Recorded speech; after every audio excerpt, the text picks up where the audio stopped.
Tu n'as rien vu venir. Pourtant, ton couple s'efface. Tu fais tout pour sauver ton couple, mais tu oublies la vraie cause de sa chute.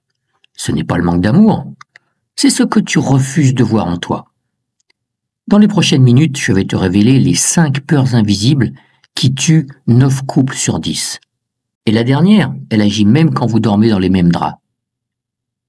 Ceci est la suite de la révélation commencée dans la vidéo précédente où on a parlé des peurs évidentes, abandon, trahison, routine. Ce que tu vas entendre vient directement de mon livre « Les 10 codes du couple ».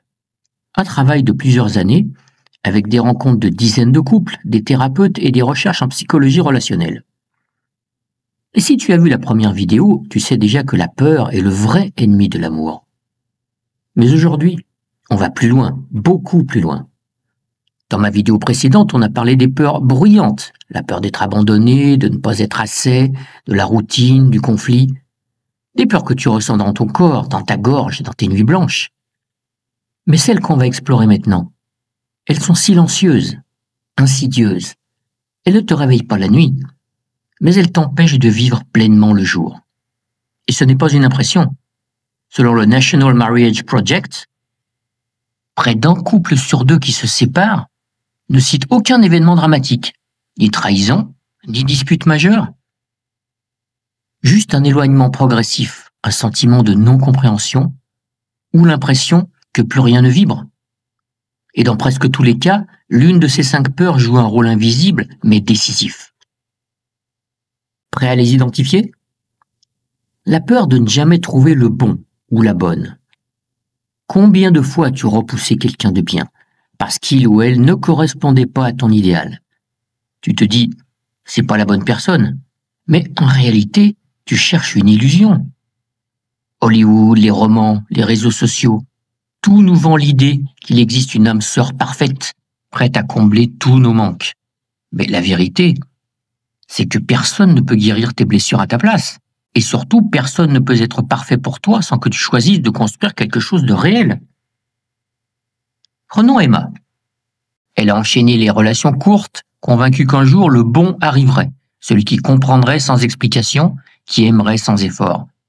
Mais à 34 ans, elle a compris une chose cruciale. Le bon n'existe pas, mais le juste se construit. Et c'est exactement ce qu'elle a fait avec Marc, un homme simple, présent, imparfait mais prêt à apprendre, à s'ajuster, à choisir l'amour chaque jour.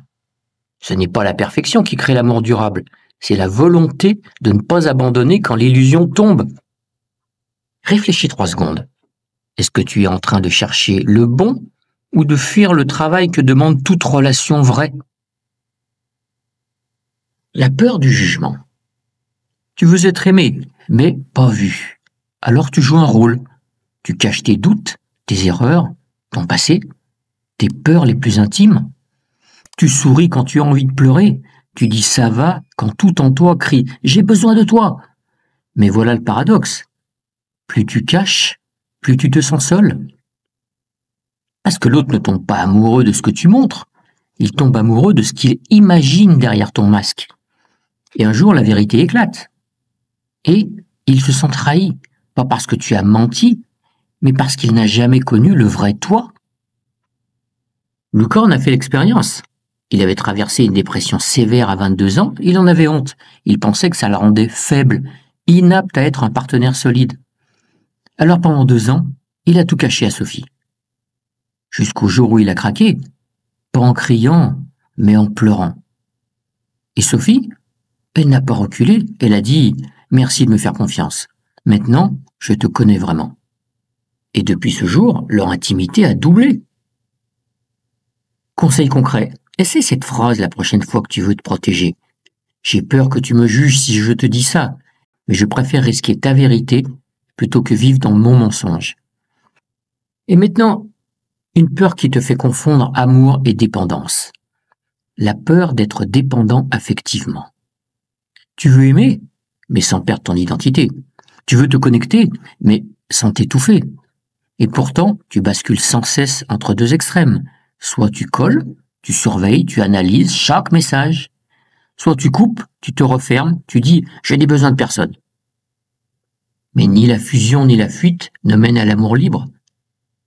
Claire vivait exactement ça. Elle guettait chaque message. Un simple « j'arrive » qu'il oubliait de confirmer suffisait à déclencher en elle une tempête d'angoisse où chaque seconde de silence devenait une preuve d'abandon. Elle croyait que plus elle donnait, plus elle serait aimée. Mais en réalité, elle étouffait l'amour sous le poids de ses attentes. Puis un jour, elle a repris sa passion, la danse. Une passion qu'elle avait abandonnée à la naissance de leur relation. Pas pour fuir, mais pour se retrouver. Et devine ce qui s'est passé ? Son compagnon l'a regardée avec des yeux neufs. Pas parce qu'elle dansait, mais parce qu'elle rayonnait sans demander sa permission. Des recherches en attachement du docteur Amir Levin montrent que les couples les plus stables ne sont pas ceux qui passent le plus de temps ensemble, mais ceux où chacun cultive sa propre lumière et choisit de la partager. Prochaine peur, celle que tu appelles prudence, mais qui est en réalité de la paralysie émotionnelle. La peur de se tromper et de gâcher sa vie. Tu veux une garantie, un signe du ciel, un test de compatibilité infaillible, mais l'amour, c'est le seul engagement sans mode d'emploi. Et cette peur de choisir la mauvaise personne est devenue une des causes majeures d'isolement émotionnel chez les 25-40 ans. On passe plus de temps à analyser qu'à agir, à comparer qu'à construire. Thomas en est le parfait exemple. Il aimait Marie depuis 3 ans, mais chaque fois qu'il pensait à la demander en mariage, il imaginait le pire. Et si on divorçait? Et si je regrettais? Et si elle n'était pas celle qu'il me fallait? Puis un jour, son père lui a dit une phrase qui a tout changé. Le seul échec, c'est de ne pas essayer. Parce que même une relation qui finit t'apprend qui tu es. Thomas a fait sa demande. Ils ne sont pas parfaits, mais ils vivent ensemble. Réalisation clé. L'amour n'est pas une décision finale, c'est une série de choix quotidiens. Et tu peux changer de direction, mais seulement si tu marches. Et maintenant, la peur la plus silencieuse de toutes, celle qui te fait te sentir seul dans les bras de ton partenaire. La peur de ne jamais être vraiment compris. Tu parles, mais tu sens que l'autre n'entend pas ce que tu veux dire. Tu dis « je suis fatigué », il ou elle te propose une solution. Tu dis « j'ai eu une dure journée », il ou elle change de sujet. Et peu à peu, tu arrêtes de parler. Parce que de toute façon, il ou elle ne comprend pas. Mais le problème n'est pas le manque d'amour, c'est le manque de traduction. Marine l'a compris trop tard. Pendant des années, elle a accusé son compagnon de ne pas l'écouter. Jusqu'au jour où elle a osé préciser « Quand je te parle de ma journée, j'ai juste besoin que tu sois là, pas que tu me sauves. » Et là, tout a changé. Parce qu'il ne savait pas, personne ne lui avait dit. Ici, ce que tu prenais pour de l'indifférence n'était qu'un malentendu. Aimer, ce n'est pas deviner, c'est apprendre la langue de l'autre. Conclusion. Ces 5 peurs ne portent pas de nom dans les films. Elles ne font pas de bruit. Mais elles sont au cœur de la majorité des éloignements silencieux que les chercheurs appellent « drifting apart », s'éloigner lentement l'un de l'autre. Ce glissement lent vers la solitude à deux.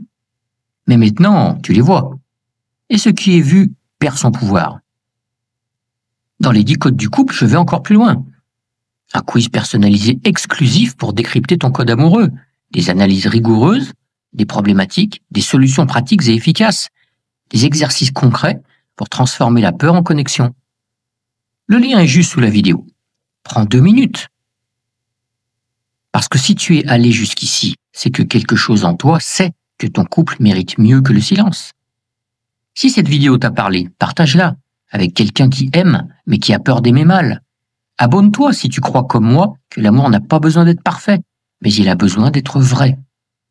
Et surtout, n'oublie jamais, ce n'est pas parce que tu as peur que tu es faible, c'est parce que tu choisis de regarder la peur en face que tu deviens fort.